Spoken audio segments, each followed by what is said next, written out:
Okay, so welcome everyone.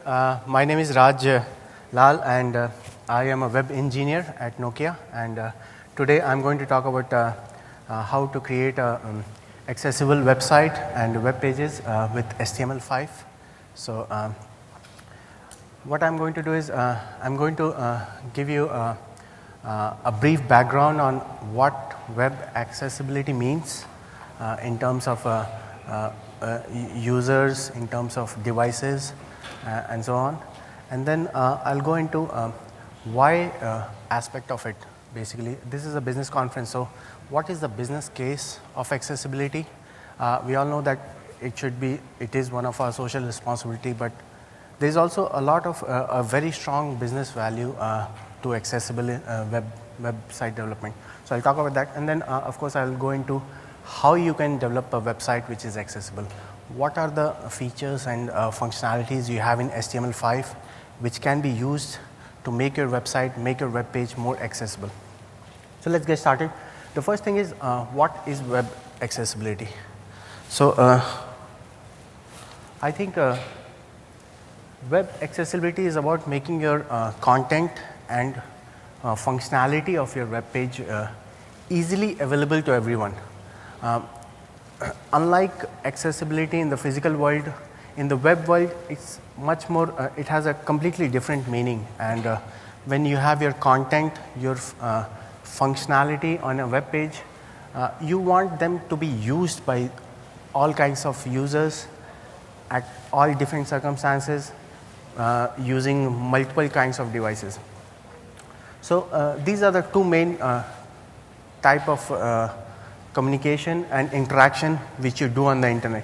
So basically you want all of these things like text, your links, images, media, animation, all those things usable by the end user using multiple devices.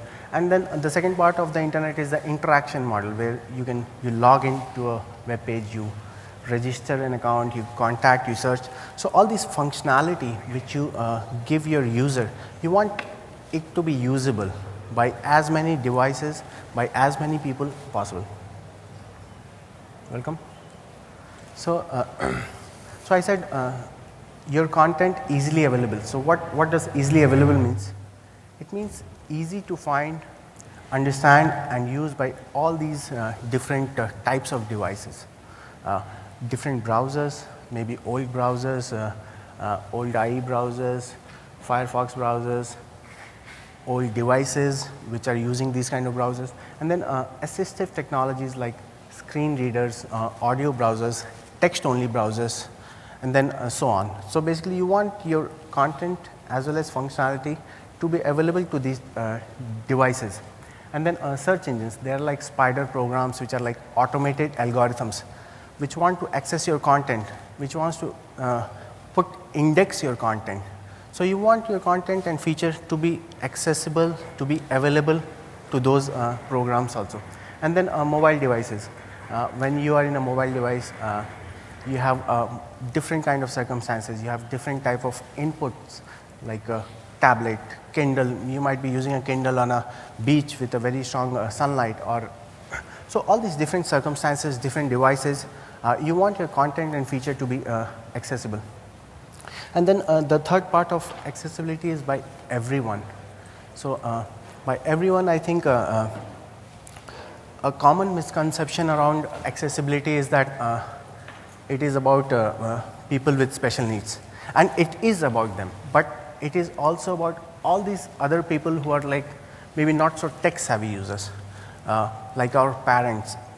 They might not be so tech savvy how to use an internet.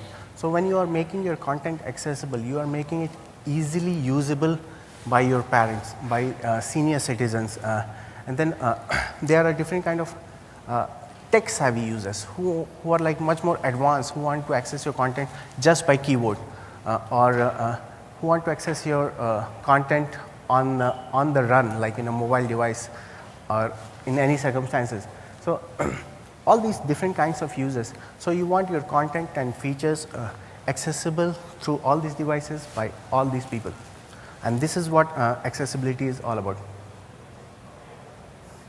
So I wanted to put this picture here because these are all like real users. You know, we think about accessibility and this wheelchair icon comes to our mind. But these are all real people, and it's not just about disability, it's also about temporary disability or, you know, extenuating circumstances.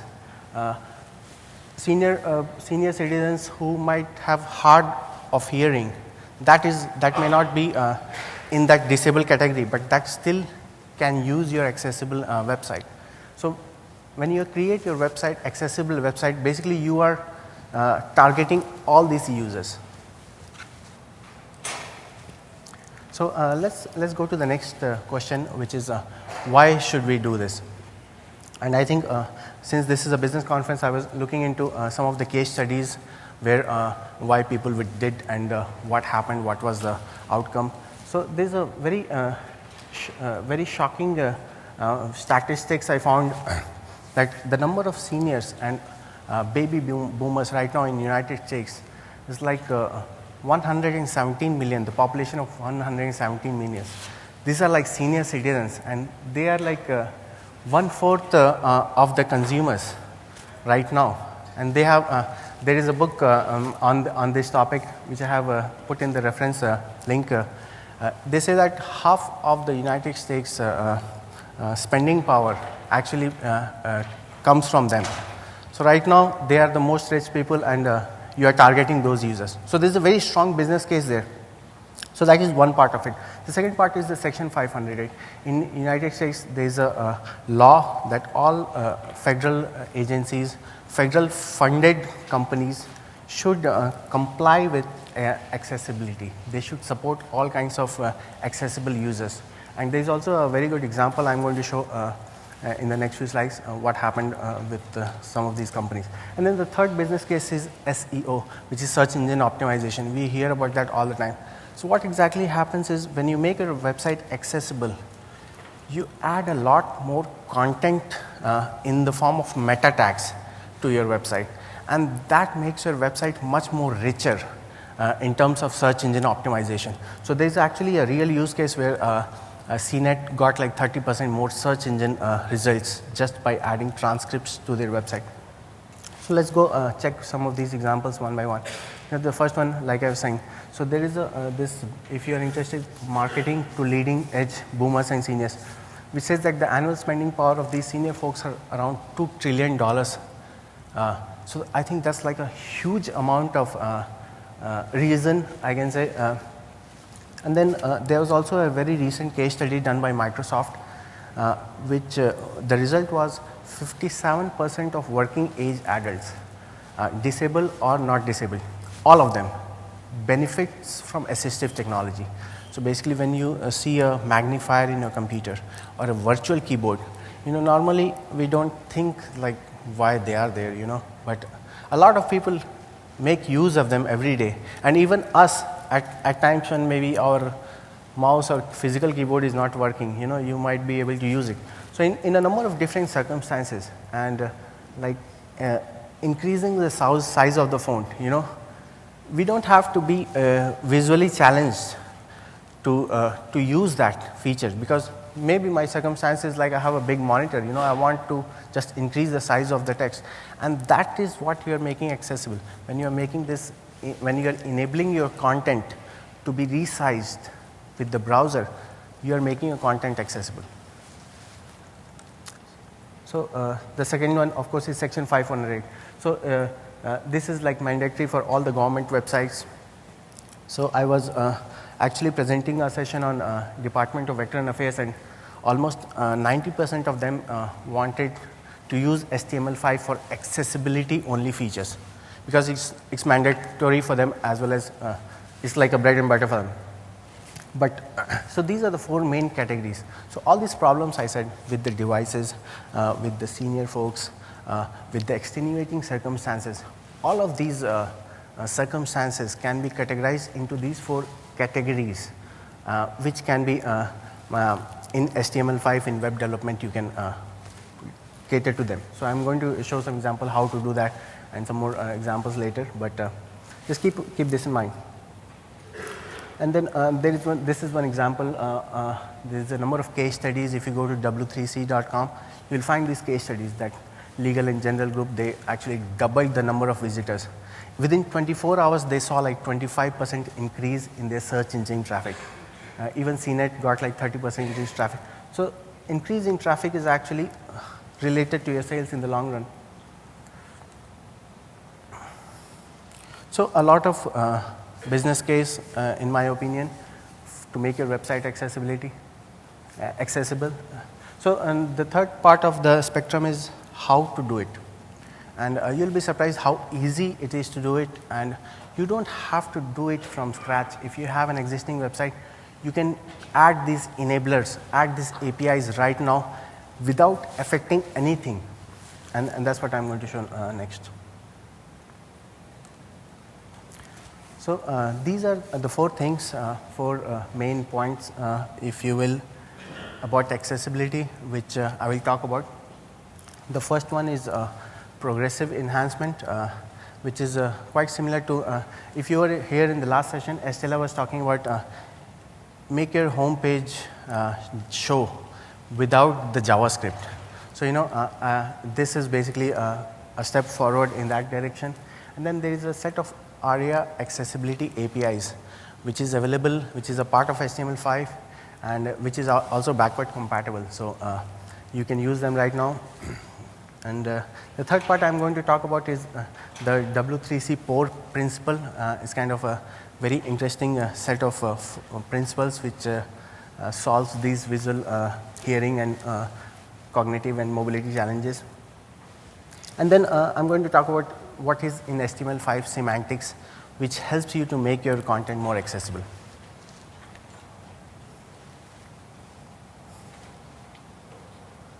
So the first thing is progressive enhancement. If you are a web developer, I think you might already be aware of this philosophy. So what happens is when you're creating a website, you create your website with the content using only HTML. And then everything in the HTML should be describing the content itself. And then comes the decoration part of which goes in the CSS file. So, and then the third step is you add the JavaScript. So in your HTML page, if there is a device which has JavaScript disabled, your website should still display all the content. I mean, that was, I think, the point Estella was also making in the last session. So that way, your content, your HTML page is always accessible, no matter what. And then again, if there is a screen reader or a text browser, they don't have the capability to render CSS. So even without CSS, your website should be rendered properly. So that is the concept of progressive enhancement. When you add HTML with the content, check everything running fine, then you add CSS, make it more decorative for advanced browsers, and then finally JavaScript. So if you have a JavaScript file, you can put it at the end of the page. You know, we have been doing this for a long time.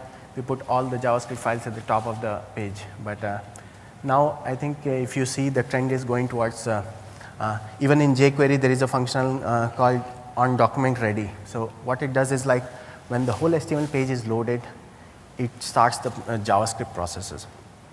So most of these frameworks actually use this so that the JavaScript does not obstruct HTML rendering.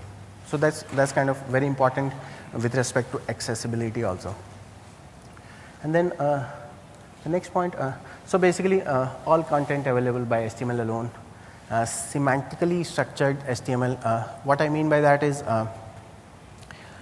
all the HTML tags you have in your page should be describing the content. There should be no decorative elements in the HTML page, like font or even bold or and so on. And then all these presentation elements should go in the style sheet, just following the progressive enhancement principle and so on. So that's the first thing you should know about accessibility. The second thing is a set of these very rich API, which is called ARIA. So ARIA is a part of HTML5 specification, and it is a W3C initiative. And what it does is it allows all these assistive technologies to access your web content through these APIs. So, so basically it helps these technology, and it uses HTML and CSS tags, which I'll show you in next few slides how easy it is to add these in your website. And then the good news is all these JavaScript libraries already have support for these ARIA APIs. So jQuery, you can actually query using jQuery for these ARIA APIs. So let me show you how exactly it works. What is the big picture view of this? So this is what happens. A screen reader or an audio browser accesses your web page through this platform accessibility APIs, which is for every computer there is a set of APIs. And then these APIs actually look for these ARIA roles, stakes and properties in the web page. Normally it can access your HTML page also, but if you put these APIs, it is like you are conveying the information you want to this technology, that this is what I want to do with this web page. This part of the web page is the content, this part is the banner, and that is where ARIA actually defines your web page the way it can be understood by an assistive technology. And it's kind of really easy to use. I'll show you what exactly it is. So ARIA is basically a set of roles, stakes and properties. These are basically attributes which can be added to any HTML element. So this is how you do this. This is a standard div element. You add role equal to banner, and this tells a screen reader that you don't have to worry about this div element. This is an advertisement banner. So the screen reader skips that part and goes to the main content. And then there are different sets of these roles which you can define in the web page. And that way you are actually telling the assistive technology, the automated programs, the spiders and search engines, that this is what to look for. This is important, this is not important. So there are landmark roles which says like where you are. There are structural roles which tells you whether this is a file or a document, or there is a widget roles if there is a widget like a slider you are using. For a screen reader or an audio browser, for a user who cannot see, it's very important for him to know that there is a widget in the web page which is a slider or a kind of a calendar. So these roles tells the user that now the next element is basically a calendar. So I have actually listed down all the role names here. So you see application main is basically for your content, navigation, for of course the navigation and search. So these are some of the keywords defined in this API which is most commonly used in all the web pages. You just define this role in your div element, like if this is your search element, just say role equal to search.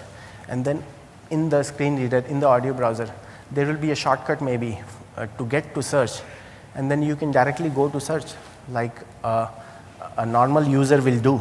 A normal user will just go to search and start typing, but a blind user or a visually impaired user, he has to go through each of the elements to find the search element. So this is how you actually make your content more accessible, make your features more accessible.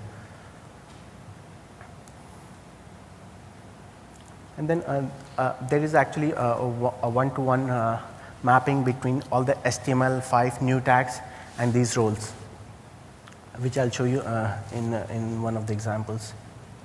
So these are some of the widget roles you can put, and then I'm not going to go through all of them, so feel free to go through them and get the slide later. And then like roles, there are states. So when you have a div element, a lot of time we use these tabs in the page, right? You have like multiple images, slideshow, and so on. But for this assistive technology, there is no way to know that because you are doing it in JavaScript maybe. You are hiding and showing one div element and hiding another element. But essentially in the HTML page, it might already be there. So if you put this ARIA hidden, and there are a number of these states which you can apply to these elements. And they are very dynamic, which you can change. You can say busy, disabled, hidden, and so on.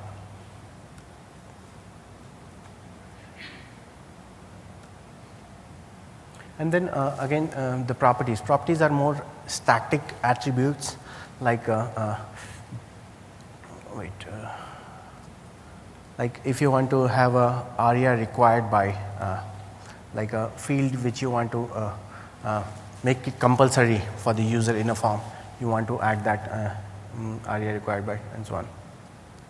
So, so that is the set of APIs, ARIA APIs, which is very easy to implement in your HTML page and very straightforward. And then the third part of the spectrum is the W3C port principle. So W3C came up with this 4 set of rules with tips for each of these rules, like make your content perceivable, and I'm going to show what each of these means. So operable, understandable, and robust. So if you see that each of these actually cater to one of these needs we saw in that last slide, we had like these 4 main categories. So for hearing impaired, it says make your content perceivable. That means have text alternative for all non-text content. If you have an image, if you have a media, if you have an animation, most of the time I come across a website which looks absolutely beautiful, but they have this navigation in an image map, and they don't have any all text. So if I cannot see the image, there is no way I can navigate the website. So it can be for me it's okay, but for a user who cannot see the image, it can be very frustrating. I mean, in that way. So alternative for media, subtitles, and then if possible sign language and transcribed text. And then make it operable. Operable, the rule of operability means make it accessible from keyboard only. There are times when you want to just use from the keyboard. Like if you go to Bank of America website, you want to log in, and then you are in the first login username field. You want to go to tab and submit. You don't want to use a mouse there. So it's not just for disabled user, even for you. So you have to make sure that it is also operable from keyboard. And this was one of the reason when why Target was sued. Target was sued for section 508 by a user that the functionality was not accessible from keyboard. There was a number of images without an alt text, and they have to actually settle out of the court for like $6 million or something. So you can go to W3C. I have a link in the slide where you can get more details about that. So it's not just usable, makes your content usable, but it's also important if you are one of those. If you are one of these, you are selling something online, and if you are doing some e-commerce. And then proper use of heading and anchors, joysticks. So as many interaction, alternative interaction like voice recognition, audio feedback, joystick. These things makes your content functionalities more operable. And then understandable. This point is also this is more related to the design aspect of it. So when you look at the content, sometimes you have this different shades of gray in your website. For a designer, for a creative designer, it's like we all can get carried away. It looks really nice, but it might not be very visible to a user who might have some visual problems. So there is a standard recommendation to have this whenever you are using a color for a foreground for a text, you should always use a background color also, and the contrast ratio should be 4.5:1, so which is a pretty good contrast. And then you can get carried away with all these nice fonts. With HTML5 you can have whatever font you want with cursive writings and all that. But those are very inaccessible for a lot of users, so make sure you do it sparingly. And then allow resize, like I was saying. When you have fixed width in your font size, that makes it really difficult for user to use it. And then the last point is robust. So for these visually challenged users who are using your website from a screen reader or one of these assistive technology, you have to make sure that your HTML is not like broken, because a number of times you won't see it on the page, but a technology or a program which is accessing a page, it might be just trying to get what is the div element, where is the content. So a broken HTML can cause difficulty with that. So these are very kind of common sense in a number phase. And then use proper lang attributes. There are a number of these new HTML5 tags, ABBI tags, and those tags which can really help these accessible users to get the content. And then, so that was the core principle. You make your content perceivable, operable, robust, understandable, and robust. So that will help make your website more accessible. And then I'll come to a point where I want to show how to do this in a web page. You know, so HTML5 has all these new HTML elements, you know, which can be used to create a fantastic website which is completely structured. You have a header tag, you have all these structural elements. So let's go through these simple few pages, how you will create it using HTML5 and how you can actually use all these accessibility APIs. So a typical home page with HTML5 looks like this. You know, you have a header, navigation, article, footer. And then if you want to make the website accessible, you know, all you need to do is just add some roles in there. And then all your elements in your website, home page is basically accessible.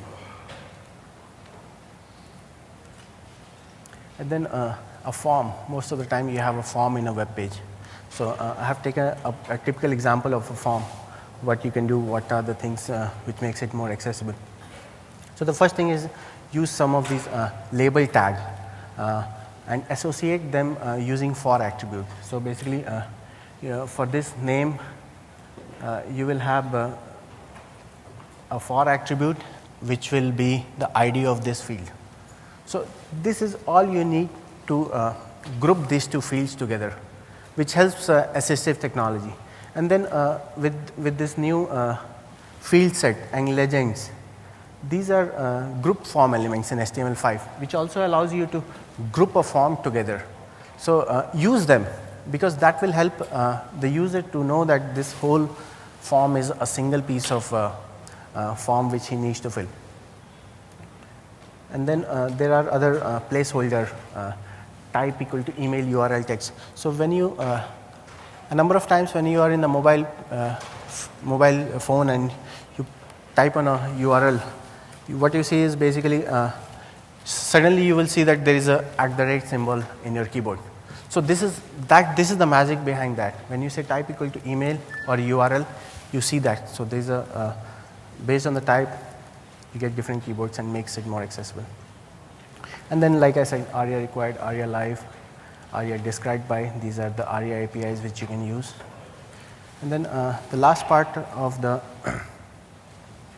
accessible website is basically content.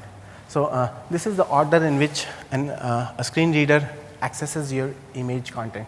You go through alt, title, role, blank, and then if you have a meaningful name of the file.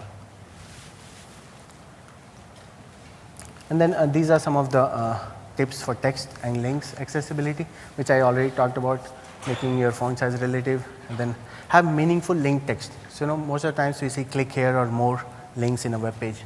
So for a screen reader who is going through all the links, he will read only click here, click here, click here, because he's going through all the links. So you need to have that name of the title of the link more prominent and useful. So these are some of the reference URLs. And then with that, I want to thank you for your time, and I hope you found this useful. Thank you.